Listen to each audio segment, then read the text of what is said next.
Now go live to our reporter there, Aldrin Sampier, who is at the Bloemfontein Magistrates Court. A very good morning to you, Aldrin. Can you paint us a picture of what is currently happening there? Well, I'll tell you what, at this moment we have EFF members who have come out in front of the Magistrates Court, of course, to come and support Julius Malema. Last night as well, they held a night vigil ahead of his court appearance today. But of course, this morning we woke up to news that he was allegedly arrested after confirmation from various sources as well as the police. It then turned out that he was not arrested, but his car was spotted allegedly speeding on the N1, and then police gave a chase. When they gave a chase, eventually the car stopped and they arrested his driver. Right now I'm going to ask the Deputy President of the EFF to come and join me, Floyd Chivambu. Floyd, a very good morning to you. Last week when Julius Malema was set to appear at the Newcastle Magistrates Court, which is quite ironic, is that he had a puncture, and this time there's another car issue that's involved. It is an issue of speeding, but we know for certain that he will be in court this morning. Just tell us what happened this morning. No, look, one first to dismiss the news report that is going around that the Commander-in-Chief is arrested. The Commander-in-Chief of the EFF is not arrested. He's on his way to court. He's actually here in Bloemfontein. Will be appearing in court now. There was people who were driving him who were stopped for speed, and that is an issue that they are handling separately. He's not driving his own car, so there's no way that he could have been arrested. So we want to dismiss with contempt the news reports that the Commander-in-Chief is arrested because he's not arrested. He will not be arrested for speed because he respects the rules of the road like all South African citizens who respect the rules of the road. So he's going to be appearing in court today. So that report must be dismissed, and then we move forward with what we are here for today. That is what we're dealing with. I don't know if you'll be able to confirm the charges that the driver or the person who's been arrested are facing at this point. We're unable to confirm that, but I think it's apparent that could have been an issue of speed and all those things there, but we're unable to confirm what the charges could be, but that is what it is. The Commander-in-Chief is here. He's not arrested. He was not even charged for any driving because he was not driving any car. At least today we know, as a matter of fact. So that is a reality, yeah. Let's move to today's court appearance. Why is the EFF here? Yes, last week as well in Newcastle, EFF members came out to support Julius Malema this week as well. And last night there was a night vigil in support of this court appearance. And actually the Secretary General of the EFF, who was making a speech at this night vigil, said that this is not the EFF president, not the CIC who's on trial, but it is the 7 cardinal pillars of the EFF. Of course, we're here to attend a political trial against the political program of the economic freedom fighters. The reason why the Commander-in-Chief is being charged is because he was articulating the policy positions of the EFF that we want to take land without compensation. We took a resolution in our First National People's Assembly that our people must be encouraged to occupy unoccupied land. If they are staying in squeezed up areas, they are staying like pigs all over our communities, they must identify unoccupied land and occupy it, because the Freedom Charter says that we shall occupy the land, but also our 7 cardinal pillars, that is our political program, gives us a political mandate to occupy land. So he was basically articulating a policy position. And if you look into the records of why he's being charged, particularly for this case here in Bloemfontein, he's charged for his closing address, summarizing the resolutions of our National People's Assembly, which is the highest decision-making body. He was basically summarizing what conference has said. So if there is anyone who should be facing trial, it's the entire membership of the EFF, because it's us who took that resolution. That is why we are fully behind him, who come to say that there is nothing wrong with what he did. The land program is an important program, and we're unapologetic about it as the EFF. We're never going to retreat in terms of our commitment to make sure that land is given to its rightful owners, which is the black and African majority here in South Africa, and that is a program that we are here about.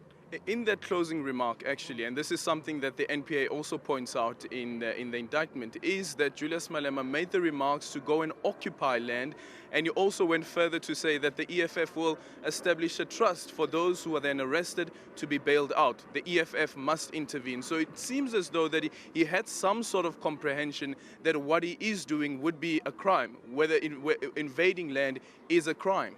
Now look, we had said from the National People's Assembly that in instances where the occupation of land is criminalized by the establishment, by the state, we're going to provide lawyers to defend those who are going to occupy land. Ordinary South Africans are going to defend them.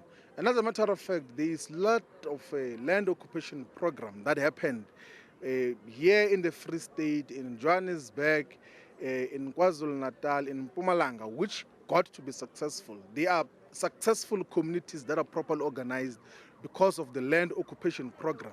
And we're not apologetic about it. We cannot wait for the state, which has been negligent in terms of land redistribution, to give land to our people. We have taken up a program to say that people must allocate land to themselves because this is their land. They rightfully belong here in South Africa, and then they must take up a political program to take land and have proper human settlement and residential areas. And that is what our people have been doing, and we support that fully. We are not apologetic about it because it's our political program. Let's speak about phase 2 of this case, and that is the challenging the constitutionality of the Riotous Assemblies Act, which is one of the laws used to charge Julius Malema in the two cases, the one in Newcastle and the one here in Bloemfontein. Why is the EFF feeling that this law has no place in South Africa post-apartheid? Now look, the current ANC government has went to take up an old apartheid racist legislation to charge the Commander-in-Chief of the EFF, which is the Riotous Assemblies Act of 1956. And that act was passed in 1956 as an attempt to suppress the demands and the commitments of the Freedom Charter.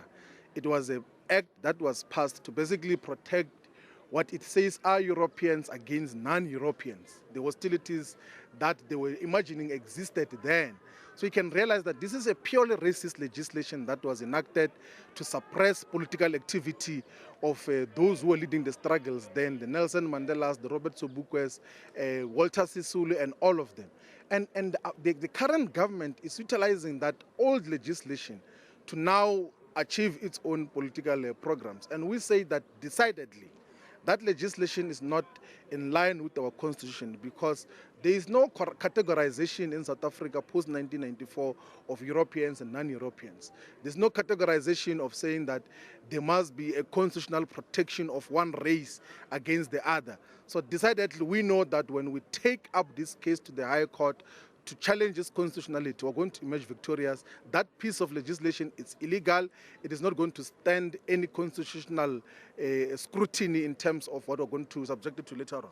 A lot of legal experts, just quickly, a lot of legal experts that we've spoken to actually say that the EFF has a case, Julius Malema has a case, that this law is not constitutional post-apartheid. And my question then is, do you think that from the South African Law Reform Commission that there could have been oversight, that they missed this one? No, look, I don't think it's only the South African Law Commission that has had oversight on this issue. It's mostly Parliament. So the first 4 democratic parliaments under the leadership of the ANC has failed dismally to repeal all apartheid legislations. That is why, concurrent to this particular process, we went to Parliament, to the relevant committees, to the Rules Committee, to the committee that deals with legislation in Parliament, to demand that all legislations that were passed prior to 1994 must be brought before us so that we repeal all of them, because that is a function that could have been at least fulfilled by the first and the second democratic parliaments.